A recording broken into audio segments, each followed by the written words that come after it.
ونستغفره ونعوذ بالله من شرور أنفسنا ومن سيئات أعمالنا من يهد الله فلا مضل له ومن يضلل فلا هادي له وأشهد أن لا إله إلا الله وحده لا شريك له وأشهد أن محمدا عبده ورسوله أما بعد فأعوذ بالله من الشيطان الرجيم يا أيها الذين آمنوا اتقوا الله حق تقاته ولا تموتن إلا وأنتم مسلمون يا أيها الناس اتقوا ربكم الذي خلقكم من نفس واحدة وخلق منها زوجها وبث منهما رجالا كثيرا ونساء واتقوا الله الذي تساءلون به والأرحام إن الله كان عليكم رقيبا يا أيها الذين آمنوا اتقوا الله وقولوا قولا سديدا يصلح لكم أعمالكم ويغفر لكم ذنوبكم ومن يطع الله ورسوله فقد فاز فوزا عظيما اللهم صل على محمد وعلى آل محمد كما صليت على إبراهيم وعلى آل إبراهيم إنك حميد مجيد اللهم بارك على محمد وعلى آل محمد كما باركت على إبراهيم وعلى آل إبراهيم إنك حميد مجيد সমস্ত প্রশংসা মহান আল্লাহ রাব্বুল আলামিনের জন্য যিনি আমাদেরকে জুমার সালাত আদায় করার উদ্দেশ্যে মসজিদে সমবেত হওয়ার তৌফিক দিয়েছেন আমরা বলি আলহামদুলিল্লাহ দুরূদ ও সালাম প্রেরণ করছি বিশ্ব মানবতার মহান শিক্ষক রাহমাতুল লিল আলামিন মুহাম্মদুর রাসূলুল্লাহ সাল্লাল্লাহু আলাইহি ওয়াসাল্লাম যার আনিত বিধান অনুসরণ করার মাধ্যমে রয়েছে মানব জাতির জন্য ইহকালীন কল্যাণ এবং পরকালীন মুক্তি। আমি আপনাদের সামনে যে 7 শ্রেণীর মানুষকে আরশের ছায়া নিচে জায়গা দেওয়া হবে ওই 7 শ্রেণীর মানুষ সম্পর্কে 7টি গুণ সম্পর্কে আলোচনা করার চেষ্টা করব। ওয়া তাওফীকি ইল্লা বিল্লাহ আলাইহি তাওয়াক্কালতু ওয়া ইলাইহি উনীব। আমরা আল্লাহ রাব্বুল আলামিন এই দুনিয়া আমাদের প্রেরণ করছেন এবং এখানে চিরকাল থাকার জন্য আমরা আসিনি, এখান থেকে আমাদের চলে যেতে হবে। এটা ক্ষণস্থায়ী জীবন, চিরস্থায়ী জীবন হচ্ছে পরকালীন জীবন, যে জীবনের কোনো মৃত্যু নাই। এই পরকালীন জীবনের প্রথম ধাপই হচ্ছে যে হাসরের মাঠ, বিচার দিবস। এই বিচার দিবসে তখন এমন একটা পরিস্থিতি সৃষ্টি হবে যখন মানুষ আতঙ্কিত হয়ে যাবে, মানুষ দিক বিদিক ছুটতে থাকবে। তো এই মতো অবস্থায় সূর্য একেবারে মাথার কাছে চলে আসে। যারা অপরাধী তাদের অপরাধ অনুযায়ী তাদের শরীরের ঘাম কারো দেখা গেছে হাঁটু পর্যন্ত, কারো কোমর পর্যন্ত, কেউ গামের মধ্যে সাঁতরাতে থাকবে। ওইরকম একটা পরিস্থিতি সৃষ্টি হবে এবং প্রচন্ড গরম। এই যে আমাদের যে বর্তমান গরম, আমরা এটাই সহ্য করতে পারি না। আমরা এসির রুম খুঁজি, ফ্যানের ফ্যানের নিচে যাওয়ার চেষ্টা করি, ঠান্ডা পানি খাওয়ার চেষ্টা করি, কিন্তু ওই সময় এমন গরম থাকবে, সূর্য একেবারে কাছে। ওই সময় 7 শ্রেণীর মানুষকে আল্লাহ রাব্বুল আলামিন আরশের ছায়ার নিচে জায়গা দেবেন। সাবআতু ইউযিল্লুহুমুল্লাহু ফি যিল্লিহি ইয়াওমা লা যিল্লা ইল্লা যিল্লুহু। কিয়ামতের দিন যখন আরশের ছায়া ছাড়া আর কোনো ছায়া থাকবে না, তখন আল্লাহ 7 শ্রেণীর মানুষকে তার ছায়ার নিচে আশ্রয় দিবেন। প্রথম যে ব্যক্তিকে আশ্রয় দিবেন সে হচ্ছে আল ইমামুল আদিল, ন্যায়পরায়ণ শাসক। এটি শুধুমাত্র রাষ্ট্রপ্রধান নয়, যে ব্যক্তি কোনো দায়িত্বে আছে, সে হোক মসজিদের ইমাম, মাদ্রাসার শিক্ষক, অথবা তার ঘরের প্রধান, অথবা তার গ্রামের প্রধান, গোত্রের প্রধান, অথবা চেয়ারম্যান, মেম্বার, অর্থাৎ সমাজের মধ্যে সে শাসন কার্য পরিচালিত করে, বিচার কার্য পরিচালিত করে। এইরকম যারা ন্যায়পরায়ণ শাসক, যে শুধুমাত্র আল্লাহ রাব্বুল আলামিনকে সন্তুষ্ট করার জন্য সমাজের মধ্যে ন্যায় বিচার করত, ন্যায় সুন্দরভাবে ফয়সালা করত, কোরআন সুন্নাহ অনুযায়ী ন্যায় বিচার করত, ওই ব্যক্তিকে আরশের ছায়া নিচে জায়গা দেওয়া হবে। যেই ব্যক্তি এর বিপরীত কাজ করে, যেই ব্যক্তি বিচারের নামে 2 নম্বরই করে, যেই ব্যক্তি দেখা যায় আল্লাহর বিধান ছাড়া অন্য কোনো বিধান দিয়ে শাসন কার্য পরিচালিত করে, তার কি অবস্থা হবে? যারা আল্লাহ রাব্বুল আলামিনের বিধানকে বাদ দিয়ে অন্য কোনো বিধানে শাসন পরিচালনা করে, তারা কাফের। যারা আল্লাহর আইন বাদ দিয়ে অন্য কোনো আইন, মানব রচিত আইন দ্বারা বিচার কার্য পরিচালিত করে, তারা কাফের, তারা মুমিন নয়। আর যারা এখানে জুলুম করবে, অন্যায় করবে, তাদেরও কঠিন শাস্তি রয়েছে। যেমন পুরস্কার আছে ন্যায় বিচারের, অন্যায় বিচার যখন করবে, মানুষের সাথে যখন জুলুম করবে, এটা আমাদের সমাজের প্রত্যেক জায়গায় এটা আছে। দেখা যায় সমাজে যারা বিচার কাজ পরিচালনা করে, তারা টাকা খেয়ে অন্যায়কে ন্যায় বানায়, ন্যায়কে অন্যায় বানায়, ভালো মানুষকে খারাপ বানায়, খারাপ মানুষকে ভালো বানায়। ইসলাম এটা শিক্ষা দেয় না। ইসলামের শিক্ষা এটা না। সে যত দরিদ্র হোক, যত অসহায় হোক, সে যদি ন্যায় থাকে, আপনার ন্যায়ের পক্ষে থাকতে হবে। সে যত বড় প্রভাবশালী হোক, যত বড় ব্যক্তি হোক না কেন, সে যদি অন্যায় থাকে, তার অন্যায়ের বিরুদ্ধে বলতে হবে। প্রথম নম্বর গুণ হচ্ছে আল ইমামুল আদিল, ন্যায়পরায়ণ শাসক।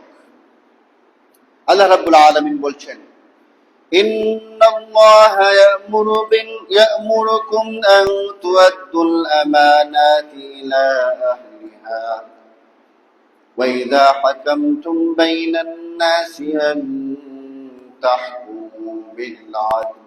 নিশ্চয়ই আল্লাহ তোমাদেরকে নির্দেশ দেন আমানত তার হকদারের কাছে পৌঁছে দিতে এবং মানুষের মধ্যে বিচার করলে ন্যায় বিচার করতে। এটা আল্লাহ রাব্বুল আলামিনের নির্দেশ, এটা ফরজ কাজ। যদি আপনি পঞ্চায়েতে কাজ করেন, আপনি যদি সালিসি করেন, আপনি যদি বিচার কাজ করেন, বিচারের কাজ করেন, তাহলে আপনাকে ন্যায় বিচার করতে হবে। এটা আল্লাহ রাব্বুল আলামিনের নির্দেশ। যে ব্যক্তি ক্ষমতা পেয়ে অন্যায় করে না, আল্লাহ তাকে কিয়ামতের দিন বিশেষ মর্যাদা দান করবেন। এই জন্য যেমন শাস্তি আছে, তেমনি ভাবে যারা বিচার কার্য পরিচালনা করে, তাদের পুরস্কারও আছে। 2 নম্বর, ওই ব্যক্তিকে আরশের ছায়ার নিচে জায়গা দেওয়া হবে। ওয়াশাবুন নাশা ফি ইবাদাতিল্লাহ, যে যুবক আল্লাহর ইবাদতে বেড়ে উঠেছে।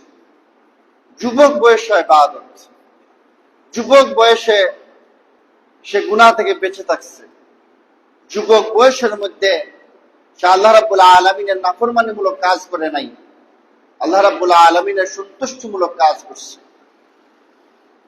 এখন আলহামদুলিল্লাহ মসজিদে যুবক পাওয়া যায়।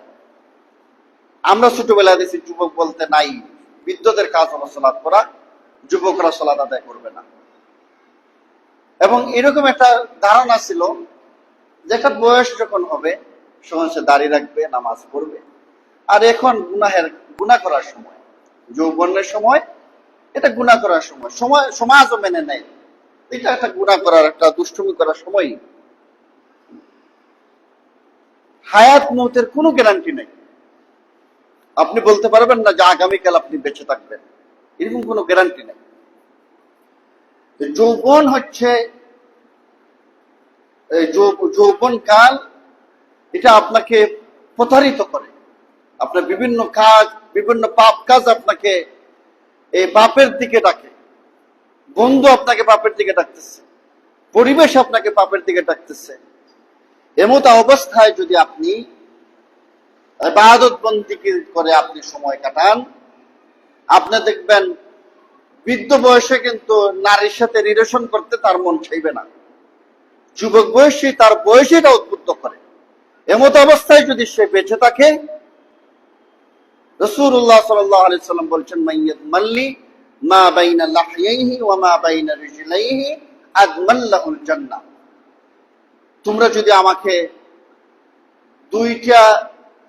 তোমাদের দুইটা অঙ্গের নিরাপত্তা দিতে পারো, আমি তোমাদের জন্য জান্নাতের জিম্মাদার। একটি হচ্ছে তোমার জিহ্বা, আর একটা হচ্ছে লজ্জাস্থান। লজ্জাস্থানকে যদি হেফাজত করতে পারো এবং নিজের জিহ্বাকে যদি হেফাজত করতে পারো, তাহলে রাসূলুল্লাহ সাল্লাল্লাহু আলাইহি সাল্লাম বলছেন তোমার জন্য আমি জান্নাতের জিম্মাদার। কিয়ামতের দিন লা তাযালু কদামা ইবনে আদম ইয়াউমাল কিয়ামাতি মিন ইনদা রাব্বিহ হাত্তা ইউসআলা আন খামসিন। কিয়ামতের দিন বনি আদম একটা কদম সামনে আগাতে পারবে না যতক্ষণ না পর্যন্ত সে 5টা প্রশ্নের জবাব না দেবে। 5টা প্রশ্নের জবাব দেওয়া লাগবে। 5টা প্রশ্নের জবাব ব্যতীত বনি আদম একটা কদম ওর সামনে আগাতে পারবে না। যে তোমার লা তাযালু কদামা ইবনে আদম ইয়াউমাল কিয়ামাতি মিন ইনদা রাব্বি হাত্তা ইউসআলা আন খামসিন আন উমরিহি ফীমা আফনাহু ওয়া আন শাবাবিহি ফীমা আবলাহু। যে তোমার জীবনকাল কোথায় অতিবাহিত করেছো। তোমার 2 নম্বরে বলবেন তোমার যৌবনকাল। প্রথম কথা হচ্ছে পুরাটা জীবন কোথায় অতিবাহিত করছো, জবাব দেওয়া লাগবে। আল্লাহ রাব্বুল আলামিনকে সন্তুষ্ট করার কাজে জীবন অতিবাহিত করছো, নাকি তোমার খেয়াল খুশি মতো জীবন অতিবাহিত করে আসছো, নাকি মন যেমন চায় তেমন ভাবে চলছো, এর পুরাটা জীবনের জবাব দেওয়া লাগবে। কারণ জান্নাতে যেতে হলে আল্লাহ রাব্বুল আলামিন বলছেন, ইন্নাল্লাহা আশতারা মিনাল মুমিনিনা আনফুসাহুম ওয়া আমওয়ালাহুম বিআন্না লাহুমুল জান্নাহ। যা আমি মুমিনদের জান এবং মালকে ক্রয় করে নিয়েছি কিসের বিনিময়ে? কিসের বিনিময়ে? জান্নাতের বিনিময়ে। আবার আল্লাহ রাব্বুল আলামিন বলছেন, কুল ইন্না সলাতি ওয়া নুসুকি ওয়া মাহইয়ায়া ওয়া মামাতি লিল্লাহি রাব্বিল আলামিন। মুহাম্মদুর রাসূলুল্লাহ সাল্লাল্লাহু আলাইহি ওয়াসাল্লামকে বলছেন, তুমি বলো নিশ্চয়ই আমার সালাত, আমার কুরবানি, আমার হায়াত, আমার মত একমাত্র আপনার জন্য নিবেদিত, একমাত্র রব্বুল আলামিনের জন্য নিবেদিত। তাহলে প্রশ্ন করা হবে, এই যে তোমার পুরোটা জীবন কোথায় অতিবাহিত করছো? ওয়ান শাবাবিহি ফীমা আবলাহু, এবং তোমার যৌবনকাল কোথায় অতিবাহিত করছো, এর জবাব দেওয়া লাগবে। এই যে যৌবনকে আমরা সঠিকভাবে আমরা পরিচালিত করতেছি না, সময়কে সঠিকভাবে কাজে লাগাইতেছি না। আমরা যুবকরা, বেশি অংশ যুবক সালাত আদায় করে না, বেশি অংশ যুবক দেখা যায় পাপ কাজে লিপ্ত, মোবাইলের মধ্যে প্রেমে লিপ্ত, বেশি অংশ যুবক দেখা যায় আল্লাহ রাব্বুল আলামিনের নাফরমানিমূলক কাজ করতেছে, অযথা আড্ডা দিয়ে সময় নষ্ট করতেছে, লুডো খেলে খেলে সময় নষ্ট করতেছে, এবং এখন সময় আসছে ফুটবল খেলায় মত্ত। ফুটবল খেলার জন্য পুরা জীবন দিয়ে দিচ্ছে। ফুটবল খেলার জন্য 2টা গ্রুপ 3টা গ্রুপ হয়ে মারামারি করতেছে, ঝগড়া ফাসাদ করতেছে। অথচ সেও আমার ভাই, এও আমার ভাই, ব্রাজিলের সাপোর্টার, কেউ ব্রাজিলের সাপোর্টার, কেউ আর্জেন্টিনার সাপোর্টার, দুই গ্রুপ করে বিশাল সংঘর্ষ করে মানুষ মারা যাচ্ছে। কিসের জন্য মারামারি, কিসের জন্য হিংসা? অথচ সে আমার ভাই, অথচ সেও মুমিন, আমিও মুমিন। কিসের জন্য উন্মাদনা? কার পিছনে ছুটতেছেন? সে একজন ইহুদি, সে একজন খ্রিস্টান, তার সাথে ইসলামের কোনো সম্পর্ক নাই। অনেকে বলে, আরে খেলার মধ্যে ইসলাম নিয়ে আসেন কেন? কেউ বলে ব্যবসার মধ্যে ইসলাম নিয়ে আসেন কেন? ইসলাম এমন একটা জীবন ব্যবস্থা, ইসলাম হচ্ছে পূর্ণাঙ্গ একটা জীবন ব্যবস্থা। আপনি জীবনে এমন কোনো কাজ করতে পারবেন না যে কাজ করলে আল্লাহ রাব্বুল আলামিন অসন্তুষ্ট হন। এমন কাউকে ভালোবাসতে পারবেন না, এমন কাউকে আপনি সমর্থন জানাতে পারবেন না যার সাথে আল্লাহ রাব্বুল আলামিনের কোনো সম্পর্ক নাই। যেই ব্যক্তি মুহাম্মদুর রাসূলুল্লাহ সাল্লাল্লাহু আলাইহি ওয়াসাল্লামকে গালি দেয়, যেই ব্যক্তি ইসলামকে গালি দেয়, যেই ব্যক্তি কোরআনকে গালি দেয়, যারা ইসলামের ধ্বংস কামনা করে, যারা আমাদের মুসলিম ভাইদেরকে ফিলিস্তিনে মারতেছে, আমরা তাদের সাপোর্টার হয়ে আমরা দেখা যায় যুবক বলেন, বৃদ্ধ বলেন, আপনার পুরুষ বলেন, নারী বলেন, সবাই দেখা যায় পতাকা টাঙাইতেছে। এটাকে আপনার ইমানের আলামত, এটা মুসলিম হওয়ার আলামত, এটাকে মুহাম্মদুর রাসূলুল্লাহ সাল্লাল্লাহু আলাইহি ওয়াসাল্লাম অনুসারী হওয়ার আলামত। আপনি যাদের সাপোর্টার, আপনি দেখেন খেলায় তাদের সাপোর্ট করে, বেশি সাপোর্টার কার? মেসি। মেসি সাপোর্টার কার? এই যে ব্রাজিলের কে আছে, নেইমার সাপোর্টার। আচ্ছা, এই সাপোর্টার এরাকে আপনারা চিনে? আপনার বিপদে কি পাশে দাঁড়াবে? আপনি নির্যাতিত নিপীড়িত হয়ে মারা গেলে কি আপনার জন্য কাঁদবে? কিন্তু মুহাম্মদুর রাসূলুল্লাহ সাল্লাল্লাহু আলাইহি ওয়াসাল্লাম তিনি একদিন কাঁদতেছেন, সাহাবায়ে কেরাম জিজ্ঞাসা করলেন যে আপনি কাঁদতেছেন কেন? তিনি বললেন আমি আমার ভাইদের জন্য কাঁদতেছি। তিনি সাহাবায়ে কেরাম বললেন যে আমরা কি আপনার ভাই নই? রাসূলুল্লাহ সাল্লাল্লাহু আলাইহি ওয়াসাল্লাম বললেন না, তোমরা আমার সাথী, তোমরা আমার সাহাবী, আর আগামীতে যারা আসবে তারা আমার ভাই। আমাদের জন্য রাসূলুল্লাহ সাল্লাল্লাহু আলাইহি ওয়াসাল্লাম কেঁদে গেছেন। এবং কিয়ামতের দিনও যারা ঈমান নিয়ে যাবে, তাদের মধ্যে শিরক থাকবে না, তাদের জন্য তিনি কান্নাকাটি করবেন, তাদেরকে কিভাবে উদ্ধার করা যায়। মেসিকে আপনার জন্য কান্নাকাটি করবে? তার নিজের কি বেইল আছে? এই নেইমারের কি বেইল আছে? আরো কে যে আছে তাদের কি কোনো বেইল আছে? তার জন্য কিসের জন্য কান্নাকাটি করতেছ? কিসের জন্য উন্মাদনা করতেছ? বলতেছে খেলার মধ্যে ইসলাম আনার কোনো প্রয়োজন নাই। না, ইসলাম সর্বক্ষেত্রে আনতে হবে, সব জায়গায় ইসলামের দৃষ্টিভঙ্গি আছে। তুমি যে সময় কোথায় ব্যয় করতেছ এর জবাব দেওয়া লাগবে। এই জন্য সূরা আল আসরের মধ্যে আল্লাহ রাব্বুল আলামিন সময়ের কসম করছেন, সময়ের কসম করছেন। সময় এতটা বেশি গুরুত্বপূর্ণ, এই জন্য সময় কোথায় অতিবাহিত করছেন এর জবাব দেওয়া লাগবে। এই জন্যই আল্লাহ রাব্বুল আলামিন বলছেন প্রতিটা মানুষই ক্ষতিগ্রস্ত, প্রতিটা মানুষই ক্ষতির মধ্যে নিমজ্জিত। চার ধরনের মানুষ ব্যতীত, ইল্লাল্লাযীনা আমানু ওয়া আমিলুস সালিহাতি ওয়া তাওয়াসাউ বিল হাক্কি ওয়া তাওয়াসাউ বিস সাবর। যারা ঈমান আনে, যারা আমলে সালেহ করে, যারা মানুষকে হকের দিকে আহ্বান করে, যারা মানুষকে এই সবরের উপদেশ দেয়, এই চার ধরনের মানুষ ব্যতীত পৃথিবীতে যত মানুষ আছে সবাই ক্ষতিগ্রস্ত। তাইলে আমরা আমাদের মধ্যে ঈমান পরিপূর্ণভাবে আসে নাই। আমরা আমাদের ঈমান যদি মজবুত হতো তাইলে আমি প্রশ্ন করতাম নিজেকে যে আমি কোথায় সময় অতিবাহিত করতেছি, কোথায় উন্মাদনা করতেছি, কোথায় আমার টাকা ব্যয় করতেছি। এতে 4 নম্বর 3 নম্বর প্রশ্ন করবেন যে কিভাবে সম্পত্তি অর্জন করেছ, 4 নম্বর প্রশ্ন করবেন কোথায় তা ব্যয় করেছ। তাইলে এই পতাকার তলে সময় ব্যয় করেছ, টাকা ব্যয় করেছ, এই খেলাধুলার পেছনে টাকা ব্যয় করেছ, অথচ তোমার আত্মীয় স্বজন একজন বৃদ্ধ মানুষ দেখলাম 33 জায়গা সে বিক্রি করেছে জার্মানের পতাকা বানানোর জন্য, নাউজুবিল্লাহ। অথচ তারই অনেক প্রতিবেশী আছে সম্ভবত ঘরে খাবার নাই, অসুস্থতার জন্য সে টাকার জন্য চিকিৎসা করাতে পারছে না। এই যে আমাদের ইমানের অবস্থা, উন্মাদনা, আমরা এই সময় আমরা যৌবনকাল কোথায় অতিবাহিত করতেছি এর জবাব দেওয়া ব্যতীত একটা কদম সামনে আগানো যাবে না। এখানেও ইসলাম আছে। আপনি কাকে মহব্বত করতেছেন, কাকে সাপোর্ট দিতেছেন, কার জন্য লাফালাফি করতেছেন, কার জন্য দিনী ভাই দুইজন মিলে মারামারি করতেছেন, হিংসা করতেছেন, বিদ্বেষ করতেছেন, এরও জবাব দেওয়া না। আমরা তো জানি না কবে খেলা শুরু হয়, কবে কখন খেলা শুরু হইতেছে কিছুই জানি না, আমাদের এই খবরই নাই। যেই যুবক এই যুবক বয়সে আল্লাহ রাব্বুল আলামিনের ইবাদতের যৌবন কাল কাটিয়ে দেয়, অযথা সময় নষ্ট করে না, তার মসজিদের প্রতি তার কলব ঝুলন্ত অবস্থায় থাকে, সে কোরআন তেলাওয়াত করে, রাসূলুল্লাহ সাল্লাল্লাহু আলাইহি ওয়াসাল্লামের হাদিস পড়ে, হারাম হালাল মেনে চলে, ওই সমস্ত যুবককে আল্লাহ রাব্বুল আলামিন কিয়ামতের দিন আরশের ছায়ার নিচে জায়গা দিবেন।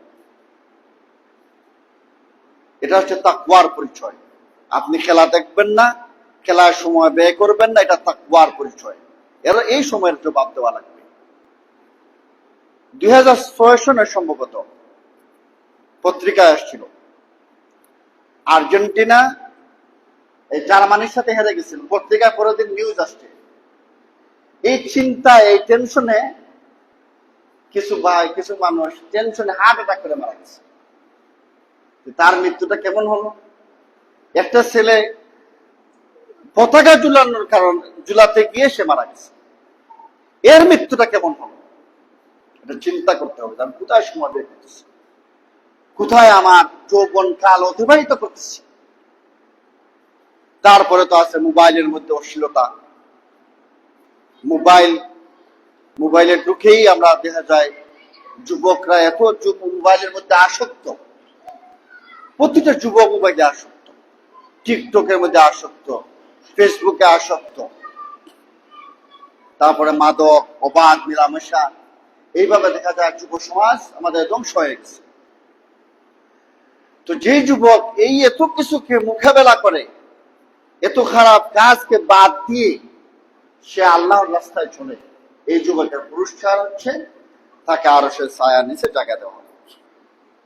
3 নম্বর, ওয়ারাজুলুন কলবুহু মুআল্লাকুন ফিল মাসাজিদ, যার হৃদয় মসজিদের সাথে সম্পৃক্ত, অর্থাৎ সালাত শেষ হয়ে গেছে, তার মন পড়ে আছে আরেকবার কখন সালাতে আসবে, আরেকবার কখন সালাতের ওয়াক্ত হবে, আবার মসজিদে চলে আসবে, মসজিদের প্রতি ঝুলন্ত। এইরকম যার হৃদয়টা মসজিদের প্রতি ঝুলন্ত, ওই রকম ব্যক্তিকে আরশের ছায়ার নিচে জায়গা দেওয়া হবে। ইন্নামা ইয়ামুরু মাসাজিদাল্লাহি মান আমানা বিল্লাহি ওয়াল ইয়াউমিল আখির ওয়া আকামাস সালাতা ওয়া আতাজ যাকাতা ওয়া লাম ইয়াখশা ইল্লাল্লাহ, একমাত্র তারাই আল্লাহর মসজিদসমূহ আবাদ করবে যারা আল্লাহ ও শেষ দিনের প্রতি ঈমান রাখে, সালাত কায়েম করে, যাকাত প্রদান করে, আল্লাহ ছাড়া আর কাউকে ভয় করে না। এই জন্যে একজন মুমিন মসজিদের প্রতি মহব্বত থাকবে, মসজিদের প্রতি হৃদয় ঝুলে থাকবে। যে ব্যক্তি বাড়িতে ওযু করে মসজিদের দিকে রওনা দিবে, তার প্রতিটা কদমে আল্লাহ রাব্বুল আলামিন গুনাহ মাফ করে দেন, প্রতিটা কদমে নেকি লিখে দেন, তার মর্যাদা বৃদ্ধি করে দেন। সুবহানাল্লাহ। তাহলে একজন মুমিন সে আখিরাত ভিত্তিক চিন্তা ভাবনা করবে, কোন কাজ করলে তার আখিরাতটা সহজ হয়, কোন কাজ করলে জাহান্নাম থেকে মুক্তি পাওয়া যাবে, এইভাবে সে চিন্তা করবে। এবং মসজিদের প্রতি যার হৃদয় ঝুলন্ত, মসজিদের প্রতি যার প্রেম ভালোবাসা, এটা তার ঈমানের আলামত। 4 নম্বর হচ্ছে আল্লাহর জন্য পরস্পরকে ভালোবাসা। ওয়ারাজুলান তাহাব্বা ফিল্লাহি ইজতামাআ আলাইহি ওয়া তাফাররাকা আলাইহি, এমন দুই ব্যক্তি যারা আল্লাহর জন্য পরস্পরকে ভালোবাসে এবং সেই ভালোবাসার উপরেই একত্র হয়েছে, আবার সেই ভালোবাসার উপরেই পৃথক হয়েছে। এই যে আপনার ভালোবাসা, সে বলতেছে আমি আর্জেন্টিনা ভালোবাসি, সে বলতেছে ব্রাজিল ভালোবাসি, এটা কি আল্লাহর জন্য ভালোবাসা? এটা কি আল্লাহকে খুশি করার জন্য ভালোবাসা? আপনার তার সাথে যেহেতু ভালোবাসা, তার সাথে আপনার আসর হবে। আপনার তার সাথে যেহেতু মহব্বত, তার সাথেই আপনার হাসর হবে। আর একজন মুমিন সে একজন আরেকজনকে ভালোবাসবে একমাত্র শুধুমাত্র আল্লাহ রাব্বুল আলামিনকে সন্তুষ্ট করার জন্য। এই জন্য রাসূলুল্লাহ সাল্লাল্লাহু আলাইহি ওয়াসাল্লাম বলছেন, মান আহাব্বা লিল্লাহ ওয়া আবগাদা লিল্লাহ ওয়া আ'তা লিল্লাহ ওয়া মানআ লিল্লাহ ফাকাদ ইসতাকমালাল ঈমান। যে ব্যক্তি কাউকে ভালোবাসবে একমাত্র আল্লাহ রাব্বুল আলামিনকে সন্তুষ্ট করার জন্য, তাকে ভালোবাসে কি জন্য? সে সালাত পড়ে। তাকে ভালোবাসে কি জন্য? সে পরহেজগার ব্যক্তি, নেককার ব্যক্তি, সে ঈমানদার ব্যক্তি, সে তাকওয়াবান ব্যক্তি, এই জন্য তার প্রতি ভালোবাসা। কাউকে ঘৃণা করে কি জন্যে? সে সালাত আদায় করে না, তার প্রতি আমার ভালোবাসা নেই। সে ঈমানদার না, সে নেশাগ্রস্ত, সে আল্লাহর সাথে শিরিক করে, তার সাথে আমার সম্পর্ক নাই। কেন সম্পর্ক নাই? তার সাথে আমার শত্রুতা কেন? সে আল্লাহর নাফরমানিমূলক কাজ করে আল্লাহর জন্য। আল্লাহর জন্য কাউকে কিছু দিবে, আল্লাহর জন্যই কাউকে কিছু দেওয়া থেকে বিরত থাকবে। রাসূলুল্লাহ সাল্লাল্লাহু আলাইহি ওয়াসাল্লাম বলছেন, সেজন্য তার ঈমানকে পরিপূর্ণ করে নেবে। আবার রাসূলুল্লাহ সাল্লাল্লাহু আলাইহি ওয়াসাল্লাম বলছেন যে তিনটা কাজ যারা করবে, তিনটা গুণ যাদের মধ্যে থাকবে, তারা ঈমানের স্বাদ পাবে। একটা হচ্ছে আল্লাহ এবং তার রাসূল সাল্লাল্লাহু আলাইহি ওয়াসাল্লাম সকল কিছুর চাইতে তার কাছে প্রিয় হওয়া। 2 নম্বর হচ্ছে কাউকে আল্লাহ রাব্বুল আলামিনকে সন্তুষ্ট করার জন্যই ভালোবাসা। 3 নম্বর হচ্ছে কুফুরের দিকে ফিরে যাওয়াকে ওইভাবে অপছন্দ করবে যেভাবে আগুনে নিক্ষিপ্ত হওয়াকে অপছন্দ করে। এইভাবে ভালোবাসাটাও হবে একমাত্র আল্লাহ রাব্বুল আলামিনের জন্য। তাহলে যারা একে অপরকে দ্বীনের জন্য একজন আরেকজনকে, এক ভাই আরেক ভাইকে মহব্বত করত আল্লাহ রাব্বুল আলামিনকে সন্তুষ্ট করার জন্য, এই সমস্ত মানুষকে আরশের ছায়া নিচে জায়গা দেয়। একজন সাহাবী তার আরেকজন সাহাবী দ্বীনী ভাইকে দেখার জন্য তিনি অনেক দূর যাচ্ছিলেন রাস্তা দিয়ে হেঁটে। তখন একজন ফেরেশতা তার কাছে আসলেন যে আপনি কোথায় যাচ্ছেন? যে আমি অমুক জায়গায় যাচ্ছি আমার এক দ্বীনী ভাইকে দেখার জন্য, তাকে আমি আল্লাহর সন্তুষ্টি করার জন্য তাকে ভালোবাসি। তিনি বললেন, তার সাথে কি দুনিয়া কোনো স্বার্থ আছে? না, কোন ধরনের কোনো লাভ লোকসান কিছুই নাই। তো তিনি তখন ঘোষণা দিলেন যে তুমি যে তাকে আল্লাহর জন্য ভালোবাসো, সুসংবাদ নেওয়া, আল্লাহ তোমাকে ভালোবাসো। সুবহানাল্লাহ।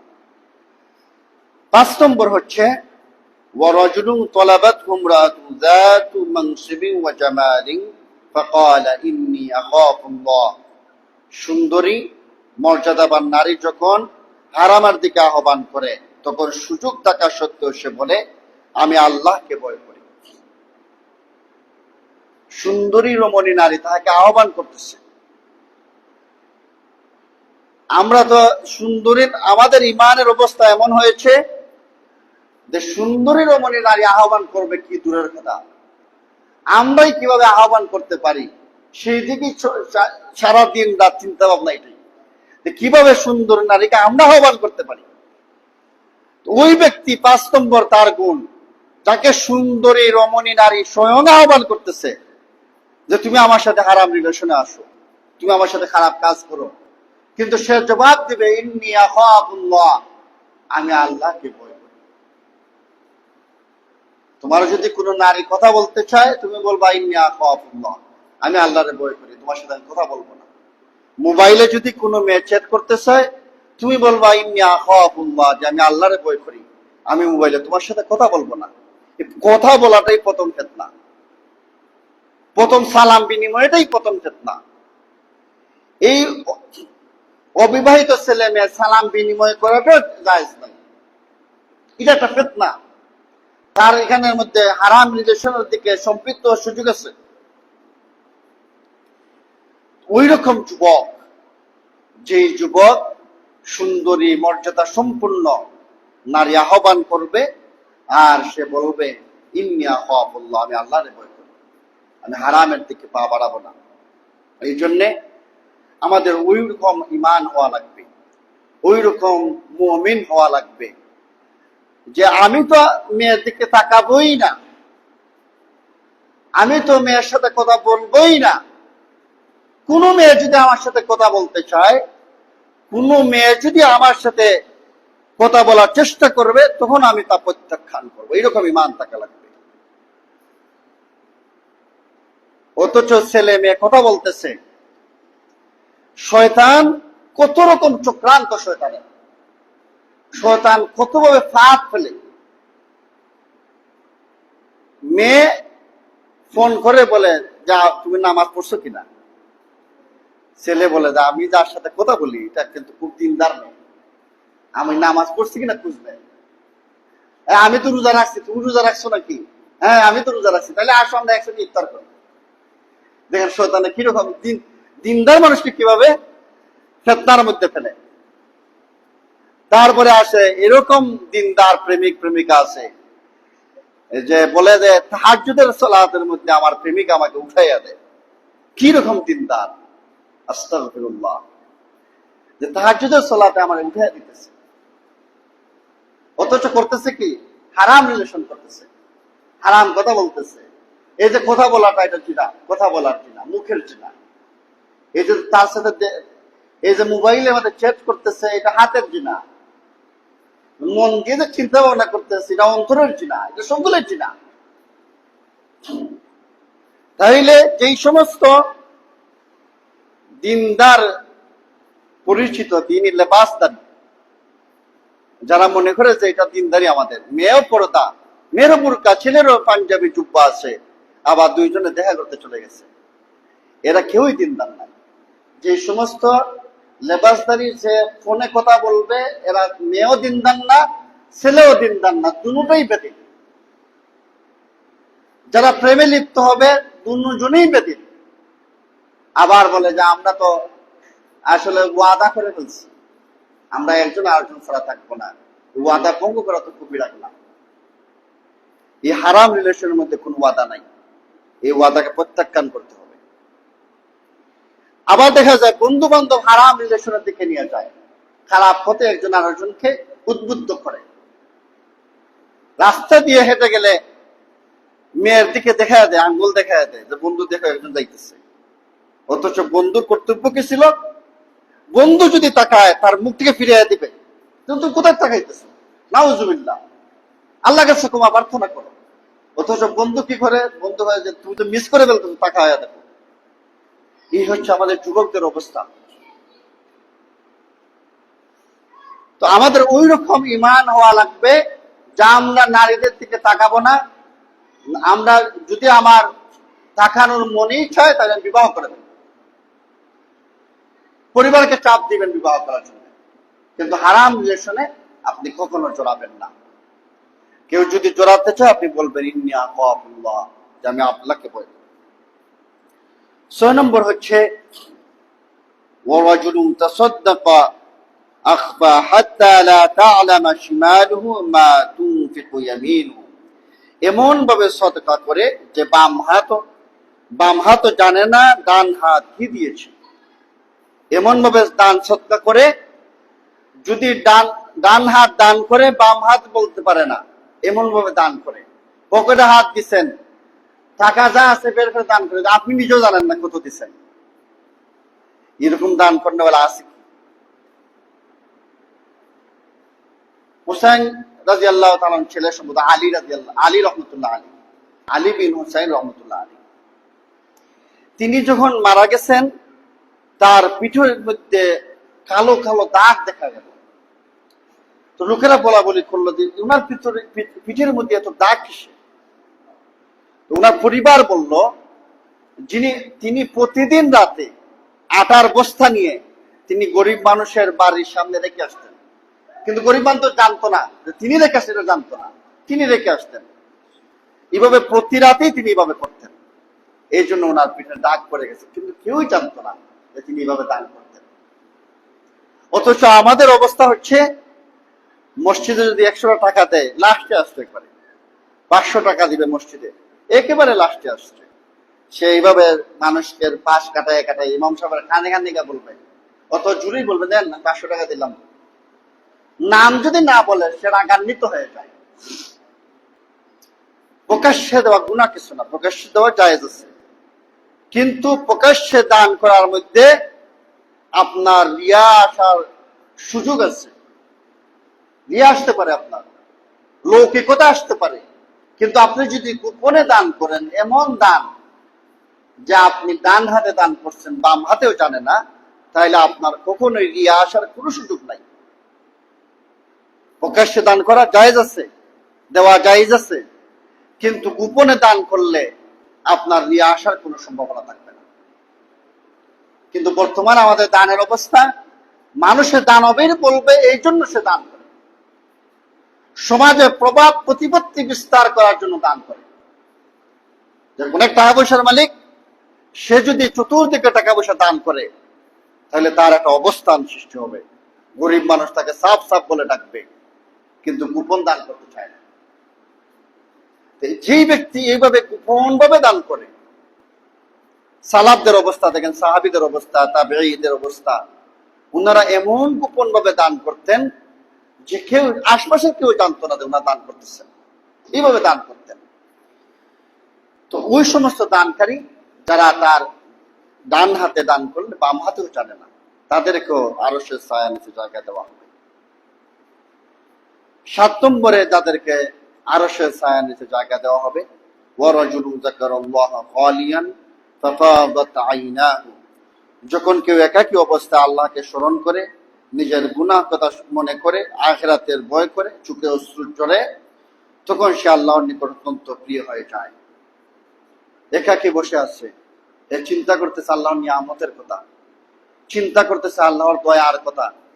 সে একাকী বসে আছে, চিন্তা করতেছে যে কিয়ামতের দিনের আমার অবস্থা কি হবে, আমার কবরের দিনের অবস্থা কি হবে, আর চোখে দিয়া পানি পড়তেছে। ওই যুবককে এই ৭ নম্বর গুণ, ওই যুবককে আরশের ছায়ার নিচে জায়গা দেওয়া হবে।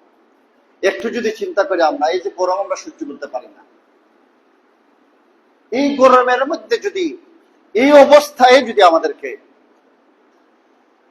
কবরে রাখা হয়, এই অবস্থা, শুধু এই অবস্থা, কোনো শাস্তি নাই, কোনো ফেরেশতার মাইন্ড নাই, দেখেন তো অবস্থাতে আপনি থাকতে পারবেন কিনা। এই গরমের মধ্যে শুধু কবরের নিচে রেখে দেওয়া হয়েছে, এই অবস্থায় আপনি থাকতে পারবেন কিনা। অথচ যদি আমি দেখা যায়, আমার যদি দেখা যায় আল্লাহর নাফরমানিমূলক কাজ করে চাই, একদিকে চাপ দিয়ে পাঁচজন আরেকদিকে নিয়ে যাবে, ওইভাবে চাপ দিবে, একটা সাপ থাকবে, বিষাক্ত সাপ, এই অন্ধকার ঘরের মধ্যে থাকবে। আপনি একটু চিন্তা করেন তো, যে আপনার রুম অন্ধকার করে দেওয়া হয়েছে আর একটা সাপ ছেড়ে দেওয়া হয়েছে, আপনার অবস্থাটা কেমন হবে।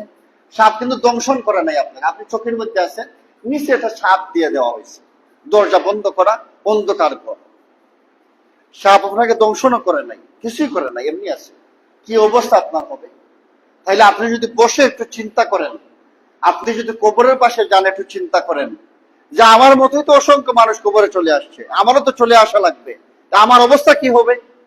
এইভাবে যদি একটু চিন্তা করেন, আর ওইরকম জেলায় যে সমস্ত মানুষ চিন্তা করে করে চোখের পানি ফেলায়, আল্লাহর নিয়ামতের কথা চিন্তা করে করে চোখের পানি ফেলায়, আল্লাহর দয়ার কথাও যদি চিন্তা করেন, সুবহানাল্লাহ।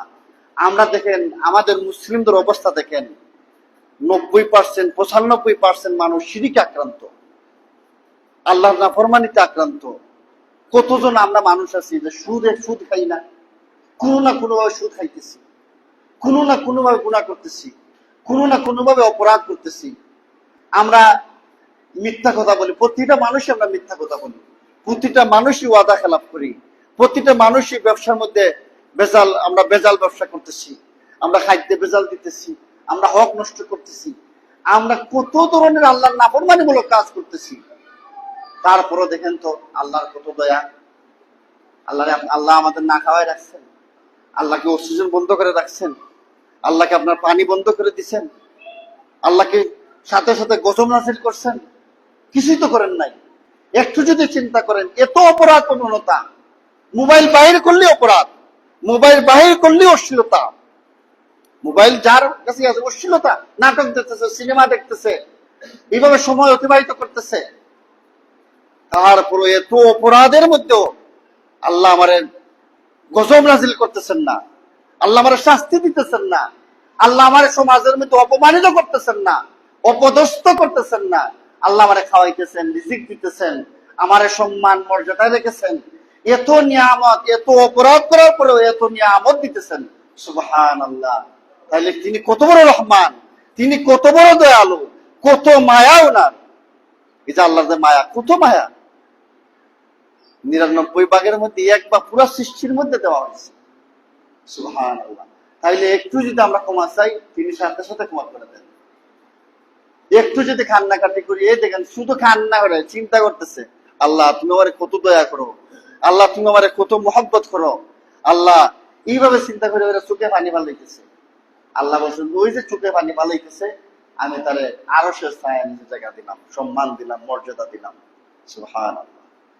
এই জন্যে আমাদেরকে ফিরে আসতে হবে আল্লাহর দিকে, আমাদেরকে কোরআন এবং সুন্নাহর দিকে ফিরে আসতে হবে, সমস্ত পাপাচার থেকে আমাদেরকে বিরত থাকতে হবে, এবং এই যে উন্মাদনা, এই উন্মাদনা থেকেও আমাদের ফিরে আসতে হবে। খেলা নিয়ে যাতে আমরা উন্মাদনা না দেখাই, এটা আমাদের জন্য না। এরা মুসলিমদের দুশ্মন, আমাদের দুশ্মন, কোরআনের দুশ্মন, ইসলামের দুশ্মন, এদের পিছনে আমরা যেতে পারি না। এই এই যে সমস্ত যুবক যারা আর্জেন্টিনার পতাকা টাঙায়, ওই যে সমস্ত যুবক ব্রাজিলের পতাকা টাঙায়, ওই যুবক এই রাসূলের প্রেমে মিছিলও দেয়, ওই যুবক এই রাসূলকে কটূক্তি করলে মিছিলও দেয়। তাহলে আর্জেন্টিনা আর ব্রাজিল আর জার্মান আরো কি যত দেশ আছে, ওই সমস্ত দেশের সাথে যদি ইসলামের কোন সংঘর্ষ হয়, ওই সমস্ত দেশের সাথে যদি দেখা যায় আমাদের কোন জিহাদের ডাক আসে, তাহলে তো এই সমস্ত যুবকদের পাওয়া যাবে না। চিন্তা করে দেখতে হবে। আল্লাহ রাব্বুল আলামিন আমাদেরকে বুঝার তৌফিক দান করুন, রাব্বুল আলামিন। ওয়া আখিরু দাওয়ানা আলহামদুলিল্লাহি রাব্বিল আলামিন।